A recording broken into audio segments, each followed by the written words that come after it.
Labdien, mani sauc Ernests, es esmu no Ceplis, un šodien mēs apskatīsim čuguna malkas plīti Bella.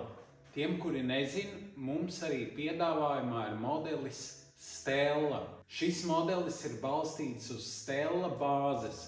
Stella ir principā šī pati krāsniņa, bet bez atvilknes apakšā un uz 4 kājiņām.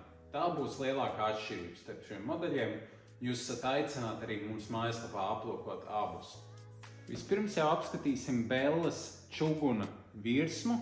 Visa virsma ir pilnībā izlieta no čuguna. Šim modelim ir pieejams dūmats tikai labajā pusē no augšas, un tā diametrs ir 130 mm. Tālāk jau redzam pašas riņķus gatavošanai uz uguns. Tie ir veseli 5. Bet pēc mūsu pieredzes, pat ja jūs nevēlaties gatavot uz tiešas uguns, var arī gatavot uzliekot katliņu pa taisno virsū šeit uz šīs te virsmas. Šai plītī arī labajā pusē ir tāds kā 4 stūris. Tas ir vairāk tīrīšanai, tas ir vienīgā detaļa virsmā, kas ir izgatavota no tērauda. Un, kā jau minēju, tās ir kā durvis uz tīrīšanu, kā arī paredzēts, ka tas uzsils nedaudz ātrāk nekā šī biezā čuguna virsma, un šeit var uzlikt ēdienu sildīties. Tālāk jau nonākam pie plīts degkameras sadaļas. Vispirms jau sākšu ar gaisa padevēm. Šeit augstāk ir iestrādāta sekundārā gaisa padeve. Šeit nedaudz zemāk primārā. Un šīs gaisa padeves kontrolē gaisa pieplūdi pašai degkamerai. Tātad attaisot vai aiztaisot šīs gaisa padeves var regulēt degšanas intensitāti, kā arī paša temperatūru gan cepeškrāsnī, gan arī virsmai. Tālāk jau nonākam līdz pašām degkameras durvīm. Tās ir izlietas no čuguna, iekšā ir iestrādāts degkameras stikliņš. Šeit šie rokturi ir paredzēti neuzkarstoši, viņi līdzinās atsperei, un šāda konstrukcija ļauj tiem pēc iespējas mazāk siltumu saglabāt un palikt salīdzinoši vēsiem. Tālāk, jau atverot degkameru, varam redzēt, ka šīm durvīm ir izmantota degaukla gan uz durvju plīves, gan arī, kur ir degkameras stikliņš. Tas palīdzēs pilnībā noblīvēt durvis. It īpaši tas būtiskāk ir, kad krāsni iesāk kurināt, kad skurstenis vēl ir pavisam vēss, tad degkamerā var rasties dūmi, un neviens nevēlās, lai tie ienāk telpā. Tāpēc šāda te degaukla.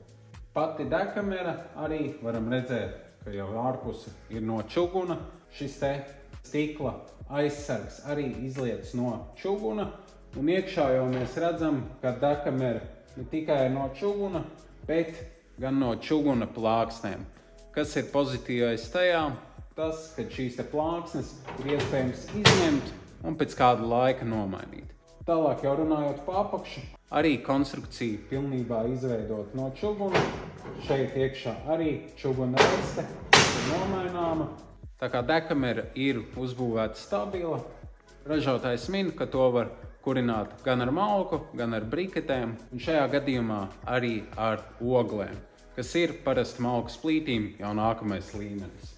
Par pašu ietilpību šī ir viena no ietilpīgākajām degkamerām, kas ir mūsu katalogā līdz aptuveni 1200 eiro. Tā kā noteikti daudz ietilpīgāki modeļi par šo nav. Ja mēs liekam malku taisni, tās ir pagals līdz 42 cm. Ja mēs ieliekam kādu slīpi, tad tie ir pat līdz kādiem 45–46 cm garas pagals. Daudz garākas malkas plītīm nemēdz būt, tā kā degkamera tiešām liela, un arī starp citu tieši tāda paša degkamera ir modeļiem Stella un Igloo.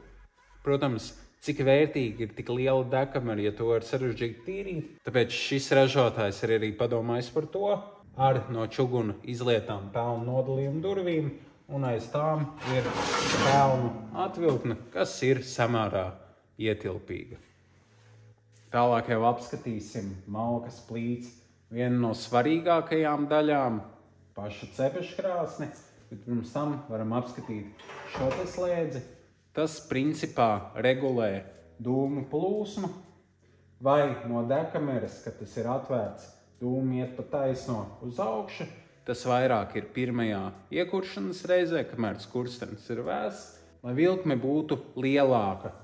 Kad to iebīda atpakaļ, tad dūmi iet zem cepeškrāsnes, sildot vairāk to, un tikai pēc tam tie iziet uz skursteni.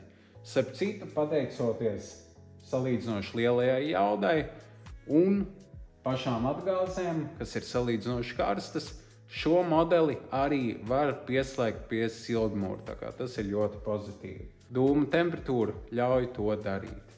Tagad ķersimies pie pašas cepeškrāsnes, arī tas pats rokturis, durvis izlietas no čuguna, arī degkameras stikls ar iestrādātu termometru.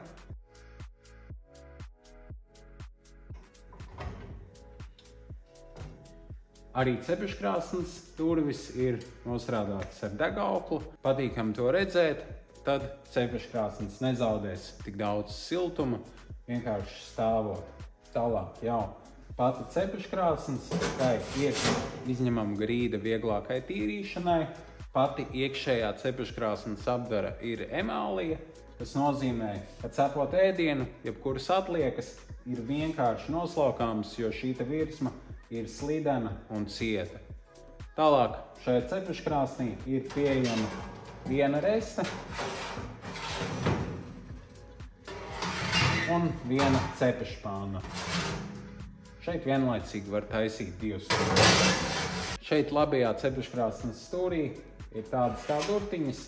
Ar tām, atverot tās vaļā vai aizverot, var kontrolēt dūmu ieplūdumu tieši degkamerai. Ja gatavojat kādu specifisku ēdienu, jūs vēlaties šo te unikālo dūmu garšu, ko vienīgi malkas plīts var sniegt, tad jūs to varat atvērt vaļā, bet, ja jums tas nav nepieciešams, tad jūs to turat aizvērtu. Tālāk jau zem cepeškrāsnes var redzēt tādu kā čuguna bloku, un var redzēt, ka tas pieskrūvēts ar skrūvēm. Tīrīšanas gadījumā, kas ir parasti jāveic vienreiz sezonā, to atskrūvē, un tad ir piekļuve zem cepeškrāsnes un visām vietām, kur tas nebūtu bez šī nodalījuma iespējams. Tālāk jau esam nonākuši līdz plīts apakšai, un tajā ir iestrādāta atvilkne. Šeit tad var glabāt pannas vai jebko citu, ko jūs vēlaties tūmā pie plīts ļoti parocīgi un ērti. Pati plīts ārējā apdare ir matēti melna vai nu pieejama bordo krāsā. Milzīgs paldies, ka noskatījāties šo video par čuguna malkas plīti Bella. Ja jums ir kāds jautājums par konkrēto plīti vai par jebkuru citu mūsu produktu, droši sazinieties ar mums mūsu kontaktu sadaļā.